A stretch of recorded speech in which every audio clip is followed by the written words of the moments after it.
जय जय श्री राधे राधे। भक्तजनों को राधे राधे। जय गुरुदेवाय नमः।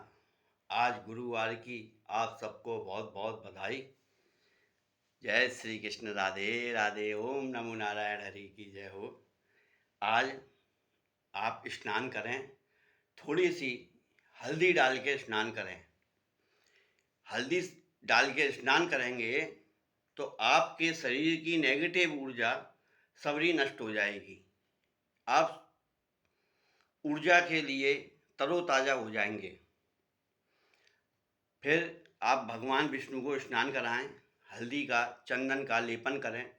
लेपन करने के बाद उनको गंगा जल, गुलाब जल डाल के और जल के अंदर उनका स्नान कराएं। स्नान कराने के बाद चंदन की बिंदी लगाएं, दीपक जलाएं देसी घी का। देसी घी का जो आप दीपक जलाएं तो दीपक के नीचे थोड़ी सी पीली सरसों रख दें। मैं आपको एक अचूक उपाय बता रहा हूँ गुरुवार का। पीली सरसों नीचे धर दें, उसके ऊपर देसी घी का दिया जलाएं जो कि 2 घंटे तक जले, 2.25 घंटे जले, इतना घी होना चाहिए उसके अंदर। जलाने के बाद पूजा करें, माला पहनाएं पीले पुष्पों की, भगवान को पुष्प चढ़ाएं, पीले बेसन के लड्डू का भोग लगाएं। पीले बेसन का लड्डू का भोग लगाने के बाद अपने गुरु का दिया हुआ गुरु मंत्र हो या भगवान विष्णु का मंत्र हो, इस मंत्र का जाप करें। मैंने आपको बता रखा है, आटा ना दें गाय को, एक रोट बना लें, रोट बना के उसके अंदर घी लगाएं, हल्दी डालें। रोट बनाते में पहले ही हल्दी डाल दें, फिर चने की दाल रखें, गुड़ रखें और भगवान के सामने पूजा करें। जब तक वो भगवान के अगाड़ी रखा रहने दें। जब आपकी पूजा पूर्ण हो जाए, जल भी रखा रहने दें। जब आपकी पूजा पूर्ण हो जाए तो जल को लेके सूर्य भगवान को चढ़ा दो और जो रोट है उस रोट को लेके गाय को दे दो आप। इससे आपकी गुरु की दिशा होगी, या आपका दिमाग काम नहीं कर रहा है, सोचने समझने की शक्ति आप नहीं ले पा रहे हैं, तो इसमें आपको ये सहयोग करेगी। जब आप भगवान का स्नान करा के जब वो जल बचे, अशोक के 5 पत्ते लें, उन 5 पत्तों में पीछे कलावे से बांधें। उस जल को पहले आप सब परिवार में अपने आचमन लें, थोड़ा थोड़ा। आचमन लेने के बाद हाथ को सिर से ना लगाएं। फिर उस जल को सबरे घर के अंदर छिड़कें। भगवान विष्णु का जो आपको नाम आता हो या आपका जो गुरु मंत्र हो, उसका उच्चारण करते हुए उस जल को छिड़कें। और शाम के वक्त गोबर की एक कंडी बनाएं। कंडी में पीली सरसों डाल के उसकी धुनी दें। जो मैंने आपको पीली सरसों दिए के नीचे रखवाई थी, उस सरसों को निकाल लें और निकाल के एक डिब्बी में धर लें। अपने घर के अंदर चारों कोनों में थोड़ी थोड़ी छिड़क दें और थोड़ी सी 7-8 सरसों के दाने यूँ हथेली पे यूँ मस लो और मसल के दक्षिण की तरफ पीठ करके खड़े हो जाओ, पूरा उत्तर की तरफ मुख करके, और ऐसे रगड़ो, भगवान का नाम लो, हे प्रभु मेरी संकट हो जो हटा दें, और दक्षिण की तरफ करके या पीछे करके फेंक दो। इससे क्या होगा, आपकी नेगेटिव ऊर्जा समाप्त हो जाएगी। और उन दानों को होशियारी से रख लो। जब कभी आप कोई काम से जाएं, शुभ काम से जाएं, कोई काम में आपके में विघ्न आ रहा है, आपका काम नहीं बनने आए, उन थोड़े से सरसों के दानों को ले जाके आपका काम गुरु की कृपा से सिद्ध होगा। वो सरसों के दाने आपके जैसे खत्म हो जाएं, फिर अपने दीपक के नीचे बृहस्पतिवार को रख दो। फिर अपने शाम को उसको निकाल लो और जब आप शाम को दिया बत्ती करें तो दीपक को पोंछ के साफ करके दिया बत्ती करें। ये नहीं है पुराने में ही आपने दूसरा दिया धर दिया। और एक बात और कहना चाहूँगा भक्तजनों से, आप मंदिर जाते हैं, मंदिर जाते में आप घी और बत्ती ले गए और दूसरे के दिए में आपने अपना दिया रख के जला दिया, ये आप बहुत डबल गलती करते हैं, बहुत डबल वास्तु दोष आपके ऊपर लग रहा है। क्यों? दूसरे का दिया उसके कर्मों के हिसाब से, उसमें तुमने अपना कर्म और शामिल कर दिया जला के, इसलिए आप बहुत परेशान हो जाएंगे। ऐसा कभी भी जिंदगी में भूल के मत करना। मंदिर जाओ, अपना घी और बत्ती ले जाओ और वहाँ पे जाके ना तो मैंने दूसरे के दिए में अपना दिया जला दो। अपना आटे का दिया ले जाओ, मट्टी का दिया ले जाओ, नहीं कोई पत्ता ले जाओ, किसी भी दूसरे के दिए में कभी दिया मत जलाना, नहीं तो आप अपने परेशानी का रास्ता खोल लेंगे।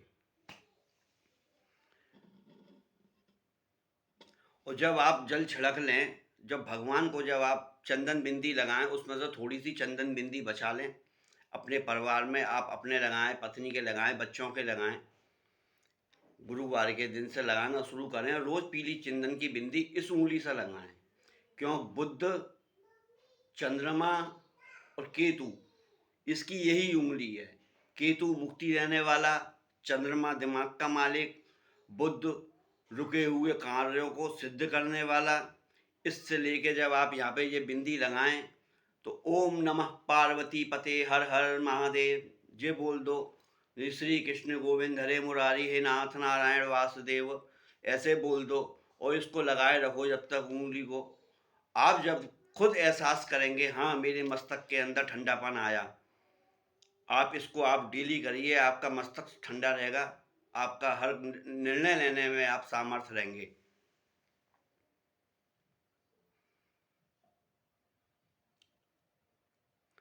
अब मैं आपको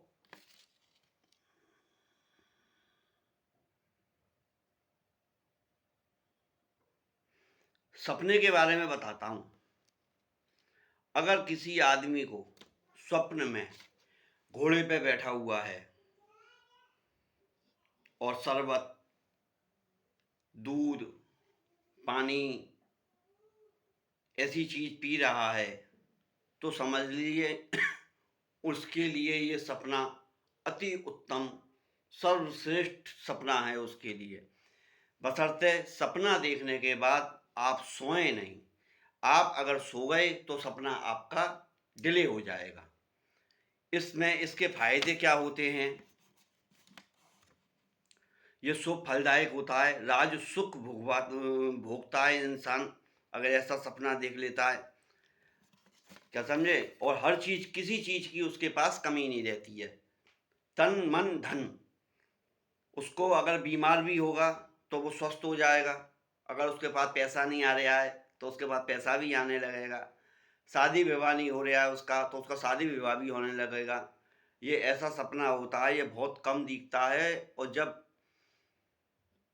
नसीब बदलना होता है तो जब ये ऐसे सपने दिखना होता है। और अगर ऐसा सपना अगर आपको दिखता है तो ये सपना आप किसी से कहें नहीं, आपके कहने से ये सपना बट जाता है। बटने के बाद इसका असर, जो तत्काल असर देना चाहिए, फिर वो सालों लग जाते हैं उस असर को देने में, लेने के लिए। और अगर किसी का सपने में मकान तोड़वा के अगर दूसरा मकान बनवा रहा है तो ये भी उसके लिए बहुत अति शुभ फलदायक है।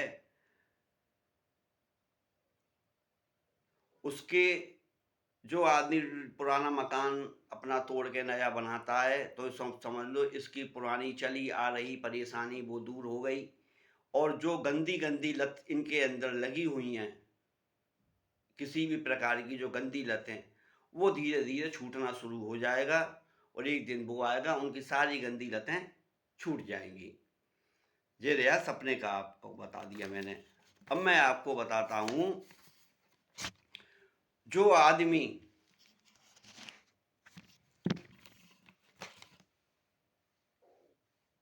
हाथ खोल के चल रहा है और किसी से बात कर रहा है तो हाथ उसके खुले हुए हैं, ये आपको मैं पहचान बता रहा हूं। हाथ खोल के चल रहा है, बात कर रहा है तो हाथ खुले हुए हैं, तो ऐसा आदमी संवेदनशील, आत्मनिर्भर आत्म बलशाली,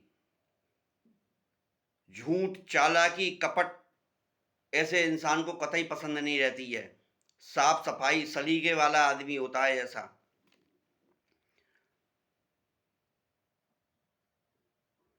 और इसको झूठ बोलना, लगालेसी करना, बातों को इधर से उधर घुमाना, लपेटना, ये ऐसे इंसान को कतई पसंद नहीं होता है।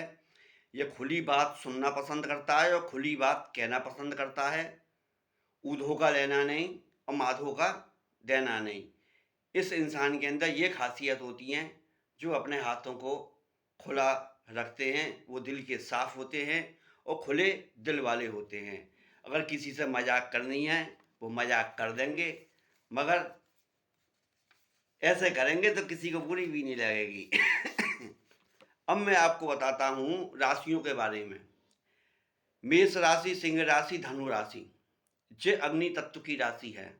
इनके अंदर गुस्सा भरा रहता है, ये क्रोधित राशियां रहती हैं। ये वृष राशि, कन्या राशि, मकर राशि, ये पृथ्वी तत्व की हैं। इनके अंदर सहनशीलता रहती है। ये लोग हर चीज को सहनशीलता से काम लेते हैं। और मिथुन राशि, तुला राशि और कुंभ राशि, ये वायु तत्व की राशि होती हैं। ये वायु तत्व की, ये ऐसे लोग दूसरों की बातों में आ जाना और अपना काम बिगाड़ लेना, ये कान के कच्चे होते हैं। और कर्क राशि, वृश्चिक राशि, मीन राशि, ये जल तत्व होते हैं। जिधर माहौल देखा ये उधर ही बह जाते हैं। ये अपना निर्णय नहीं लेते हैं। सामने वाले की जैसी हुई, जैसी तूती बजी, उसी की लय में अपनी तूती बजा दी। ये ऐसे होते हैं। इनके वायु तत्व और भूमि तत्व, ये आपस में, पृथ्वी तत्व और जल तत्व, ये आपस में मित्र हैं। और जल तत्व और वायु तत्व ये शत्रु हैं। अग्नि तत्व, जल तत्व, ये भी शत्रु हैं। तो ऐसे लोगों से अपना संबंध, अपना व्यवहार सोच समझ के रखें। इससे आप बहुत परेशानियों से बच के रहेंगे। क्योंकि राशि, दोस्ती, शादी, संबंध, एक ये चीज जरूर देखना चाहिए, अग्नि तत्व, जल तत्व। अगर अग्नि तत्व और जल तत्व के अगर दोनों की शादी करवा दी तो जीवन में उसके संग्राम मचा रहेगा। क्या समझे? और पृथ्वी तत्व और वायु तत्व जे इससे करवा दी तो पृथ्वी तो है धैर्यवान और वायु है उड़ने वाली, तो मामला नहीं बैठेगा। तो शादी संबंध करते समय इन चीज़ों का ध्यान रख लिया जाए तो ज़्यादा बढ़िया रहता है। और अच्छे ज्योतिष पंडित से कुंडली निकलवावे, और नहीं तो अपनी सब कुंडलियों को उठा के गणेश जी के चरणों में धर दे और नाम ले के प्रभु का श्री गणेश कर दे। जितना छानोगे उतना किरकिरा। धी जमाई ले गए और बहुएं ले गई पूत, और तुलसी जा संसार में रहे मूर्ख के मूर्ख। आपकी शादी हुई, क्या समझे? और शादी होने के बाद बीवी आई, बच्चे हुए, बच्चे बड़े हुए, उनके लिए आपने खूब मेहनत करी, पढ़ाया लिखाया, सब कुछ करा। धी जमाई आए, बेटियों को ले गए, बहुएं आई, पूतों को ले गई, फिर तो बेटा मई की मई रह गए। क्या पूरी जिंदगी का जय के लिए आएगा? क्या जय के लिए आए? हाथ पैर मेहनत करनी, जिंदगी जई झंड कर ली, प्रभु का स्मरण करा नहीं करा, अरे वो बच्चा मेरा ये करेगा, ये मेरा बच्चा, वो फलाना बच्चा मेरी बेटी, और फलाना जे और ढिंका जे। और एंड में क्या हुआ? काले मूड की आई और 2 मिनट में लगा के ले गई जय श्री राधे। क्या समझे? इसलिए मस्त रहो, आनंद में रहो, कोई कुछ नहीं है प्यारे। राधे राधे बोलो और मन चाहे जा डोलो। जय जय श्री राधे, जय गुरुदेवाय नमः। जय माँ पीताम्बराय नमः। माता पीताम्बरा की जय जयकार हो। माता जी की आज के दिन सेवा करें, पूजा करें। विष्णु भगवान, माँ पीताम्बरा, गरुड़ गोविंद जी, भगवान सब एक हैं। माँ भगवती की जय हो। जय जय श्री राधे राधे। भक्तजनों को राधे राधे, प्रेमी जनों को राधे राधे। सुरेंद्र वर्मा शास्त्री यूट्यूब चैनल पर लाइक करें, सब्सक्राइब करें।